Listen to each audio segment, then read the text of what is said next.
Hi guys, welcome back to my channel. My name is Ginger Spice, and why do they call me Ginger Spice? Cause I'm spicy, and I decided to spice up my health this time. This is not a video about try-on hauls or brands. This is a personal video about myself and what I decided to do to go on this journey to change my health. So stay tuned so you can know all about my VSG post-op week 3 experience.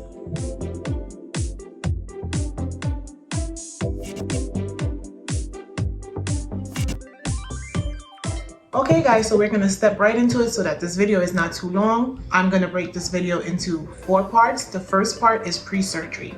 So VSG stands for vertical sleeve gastronomy. It's a little bit hard for me to say. And this is basically where you go in laparoscopically. Ugh, my words are all over the place. And they cut your stomach in half, they stitch it up, and they take out the other half of your stomach and toss it. And that just helps to restrict or limit the amount of foods that you can eat so that you're able to lose weight rapidly while still feeling full. The reason I opted for this is because high blood pressure issues, and I had diabetes issues, and it was a struggle trying to get my blood pressure under control. I had to see a cardiologist, I had to take all these medications, and it was just getting a little bit scary.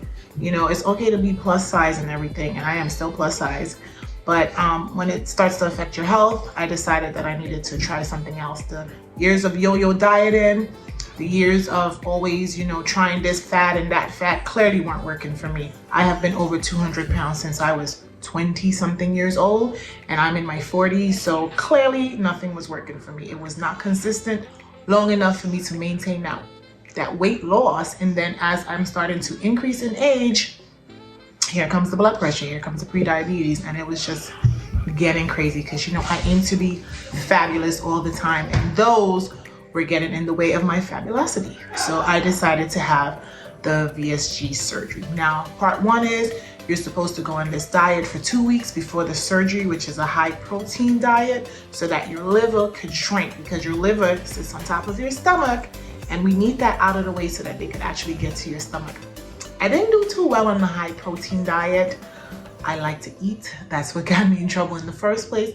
But I did try to reduce my calories, and when I did eat, I tried to eat more higher protein than carbohydrates. So prior to surgery, I was 234 pounds. On the day of surgery, I was still 234 pounds because I didn't lose any weight, doing that high protein diet. So I went into surgery 234 pounds. So basically that was the beginning stages, part 1 of the VSG experience. So now the next part is the actual surgery itself. I'm thinking that, I'm gonna go in and I'm gonna be out the next day and I'm gonna be walking around and everything. I even told my second job, like, oh guys, I'm only gonna be out for like 2-3 days. Don't worry, I'll be right back. No, I don't know if it's my age or my body, but there was a lot of things that I didn't plan for with the surgery. So I went into the surgery, and I was in and out in like under 2 hours. Under 2 hours. They did put the tube down my throat. They did put me to sleep. It was general anesthesia. My doctors, my team were very nice. They answered all my questions. They really made me feel at ease. My best friend, shout out Nairi, came to the surgery with me and stayed with me, and we laughed and joked because it was very nerve-wracking. I had a lot of doubts. I had a lot of questions. Am I being vain? Am I doing the right thing? Is this really necessary? Maybe I should try the gym and exercise one more time. There was a lot of things going through my head, but thankfully, and I'll insert some pictures, I did make it through and everything was fine. When I woke up, first thing, uncomfortable feeling right here, I guess where my esophagus meets my stomach. I felt like I was choking. I felt like there was something blocking me right here. Like, when you swallow a big piece of meat or bread and it's just like stuck? That was the first feeling. Second thing, nausea. Even though they had gave me a patch behind my ears and they had gave me all this medications in my IV to prevent nausea, I was very nauseous. Third, extreme gas. Gas like you will not even understand I felt in my stomach. It was more painful than anything else. I didn't feel any pain inside, strangely enough, even though they cut my stomach in half. I felt pain from the 4 incisions that I had so that they could go in and use the devices. I had 4 incisions, one bigger than the other 3, and that's where they actually pulled out the unused portion of my stomach. So that one's a little bit bigger, and that one hurt the most, even after that one was still hurting. So after they moved me from recovery, I did throw up on myself in recovery. I really had to pee really bad in recovery. So you're nauseous, you're throwing up, plus you have to use the bathroom. That was a very painful experience. You know, my head, I was still a little bit woozy. That medication that makes you go to sleep, even in recovery, you're still very drowsy. So for the first couple of hours after, I was just nauseous and drowsy and bloated and uncomfortable. It was a weird combination. When they moved me to my room, I had this very nice nurse, but she was very annoying because all she kept saying was, get up and walk, get up and walk, get up and walk. I did not have the energy or the frame of mind to want to get up and walk, but this lady was relentless. So I did, you know, just to shut her up, I did walk up and down the hallway a couple of times, and guess what? It helped.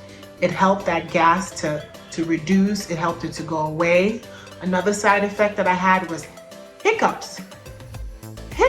Like, I kept getting hiccups just out of the blue, and I didn't read about getting hiccups, and no one told me about getting hiccups. So I was very surprised that I had hiccups, and it was uncomfortable because, mind you, your diaphragm, when you have a hiccup, your whole diaphragm is you know, reacting, and my stomach internally was cut. So every time I hiccup, that's when I felt pain internally, and that was not pleasant. And you know, the gas was still there, even though it was reducing, it was still there, unpleasant. Girl, as soon as I felt like they put me in the bed in my private room, well, not private room, my semi-private room, they were coming around with little containers of water for me to drink. And I said to myself, I can't drink this. But the nurse wasn't trying to hear that. She kept coming back, trying to make me drink this water, let me tell you, when I say just trying to drink that little medicine cup full of water, I was full. I didn't want nothing to do with it, but I had to drink 1 every hour and build up to drinking 4 per hour.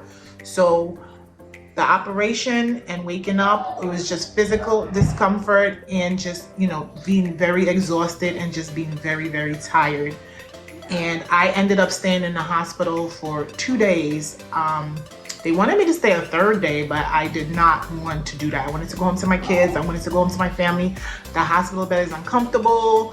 You know, that nurse was annoying, even though she was doing her job and she was very professional. Like, I just wanted to sleep. And so that was my experience in the hospital 2 days after I woke up from surgery.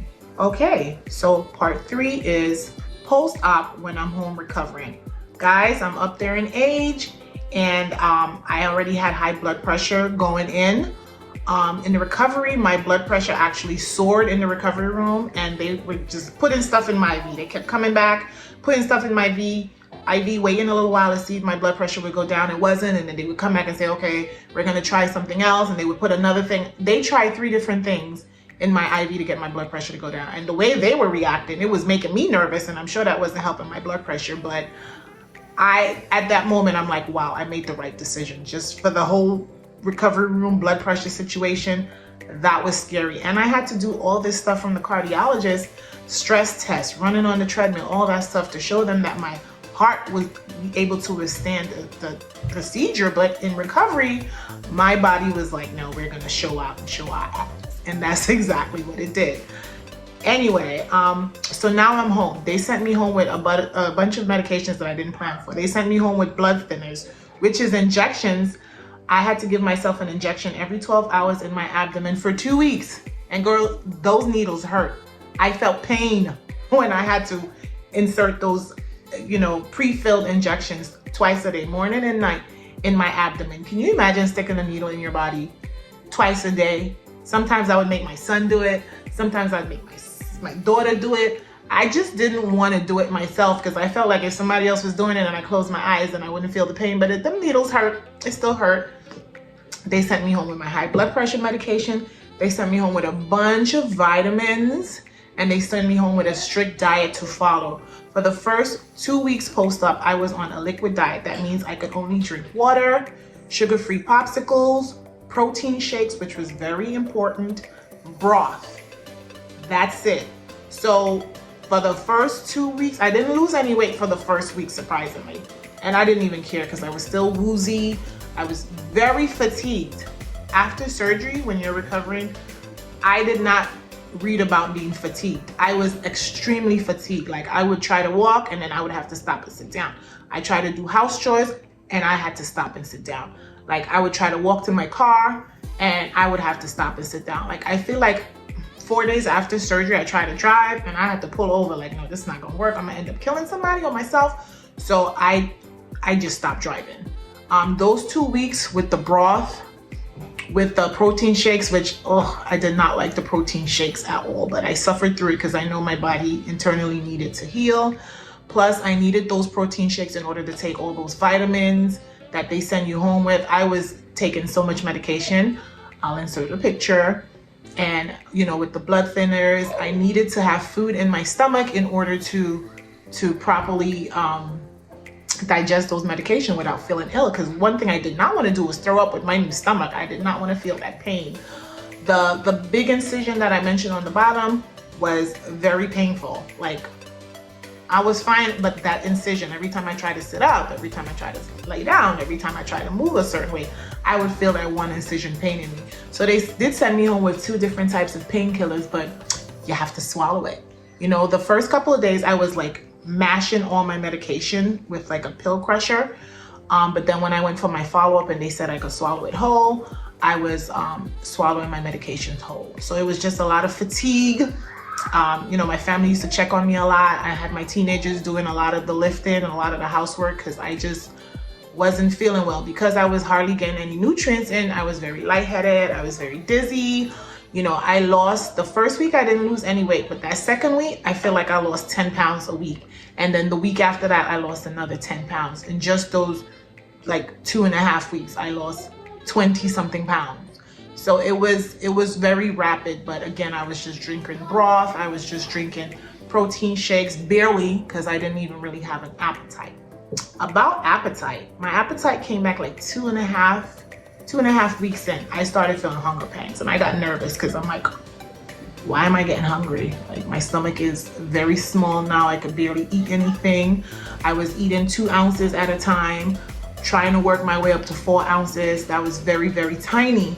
And I'm like, why am I getting hungry? Because, you know, when I try to gulp it, it takes me like 30 minutes just to drink the protein shake that's 2 ounces, 3 ounces. And then I was hungry after that, you know? So I started getting nervous, like, oh my God, did I make a mistake? Did they mess up on the surgery? Did they not cut enough of my stomach out? I was just trying to think of all these things, like, why am I hungry? And I mean like hungry, sis. But not to worry, because when I did try to eat something, it was small portions and then I was like full. I haven't had any dumping syndrome. I haven't had to throw up. I haven't done any of those things because I listen to my body's cues. You get full really quickly, even if it's broth. You know, a lot of times my family members had to force me, like, drink more water. It's very hard to drink water. First of all, you can't gulp it. You can't drink like you used to. You have to sip. And then after like 4 mouthfuls, you're full. You're supposed to get in 64 ounces of fluid, but after 1 popsicle, you're full. After a little bit of broth, you're full. So it's very, very, very hard to get all those nutrients that your body needs, and that's what causes the fatigue. All right, so here we are with the last part, the here and now. It's been 3 weeks, like 3.5 weeks since I had the surgery, and here's what's happening. I've lost 27 pounds in total. I was 234 pounds on the day of surgery. I am 207 pounds. However, I feel like I'm at a weight loss stall. I used to lose between 1.5 pounds to 2 pounds per day from surgery day. And just this week alone, I only lost 2 pounds. And the scale is not moving. And I'm doing everything that I'm supposed to do. I graduated from the liquid diet to the puree diet. And the puree diet is where you just eat all your food in like baby food consistency, like mashed. You have to blend your meat. You have to eat soft food like yogurt and applesauce and all the thing is, I can't eat yogurt because I'm lactose intolerant, and Greek yogurt tastes like, I cannot see myself blending no food. That's disgusting. Even the sweet potatoes and stuff, like, I can't do that. So I haven't been following the puree diet. However, I'm not crazy. So I have been cooking very, very soft foods. I've been eating fish soup for the whole week. I use the fish, I steam it with soft vegetables like bell peppers, like onions, like okras. I cook them, overcook them until they're very soft so that when I put them in my mouth, they're almost mashed. The fish in itself is a very soft thing that you could just eat. I make sure I chew my food well so that when I do put it in my pouch, it's small and it's like puree consistency. Outside of that fish soup, which I've been eating all week and making fresh batches all week, I try to incorporate some fruits, strawberries. After 3 strawberries, I am stuffed. The fish broth, still only eating 4 ounces of vegetables, 4 ounces of protein. Protein shake has kind of fallen off the wagon because my energy is back completely, like 95%. I don't get any fatigue anymore. I am back at work full-time now, and plus I have a second job and I'm able to keep up.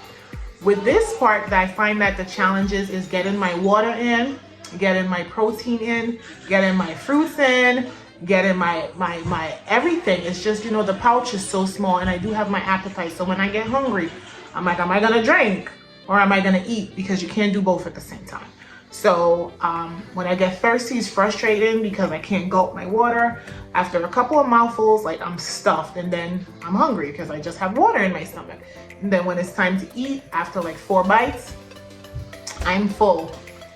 So I'm like, I don't even have enough time to get in the protein shakes and the other things. I don't have to do any injections anymore in my stomach. All I have to do is take a whole ton of vitamins. And in order to take the vitamins, you gotta take it with food. So it's like trying to eat the vitamins or drink the vitamins and then trying to get your 4 ounces of food in the same pouch. Sometimes that's a little bit of struggle. So I find that I take food in the morning and then eat a little bit of my vitamins and then try to get a little bit of food in the evening and try to get my vitamins in with that as well. As far as weight loss with that little bit of stall, I'm gonna keep my eye on it because I do read that sometimes your body will wait. It hasn't been a month yet and I already lost 27 pounds. So I'm not upset. I just feel like I could have been losing more along the way. So we're gonna see how that is. I'm gonna insert a picture of my scars. I'm healing very well. I just have the dark coloration. I'm gonna wait a little more before I try to put some kind of cream on it to make it a little bit lighter. And outside of that, I feel like my coworkers have noticed right away that, you know, I lost a bunch of weight. Anybody that I run into that I haven't seen in a while, they comment on it. If you've seen my before and after, just my face shot that I put on Instagram, if you're following me, you can see that I lose a lot of weight. I haven't had no dumping syndrome still. I haven't had any vomiting still. I listen to my body's cue. I get filled very quickly. So I always make sure that I don't overdo it because it gets a little bit uncomfortable. I feel like one time I tried to put in a spoonful, you know, more than I was supposed to, and I felt it, but not enough for me to throw up or anything because I'm trying to stick to the guidelines that were told to me. But outside of that, I'm feeling fine. I like the way my clothes is fitting. I'm still in the same size, but the clothes that I wear are fitting better. So I'm gonna give you guys a view of my body now. I'm gonna show you a side-by-side for some pictures that I had taken. And I will follow up with you guys in the next video to let you know how I'm doing. And thank you so much for listening to my story.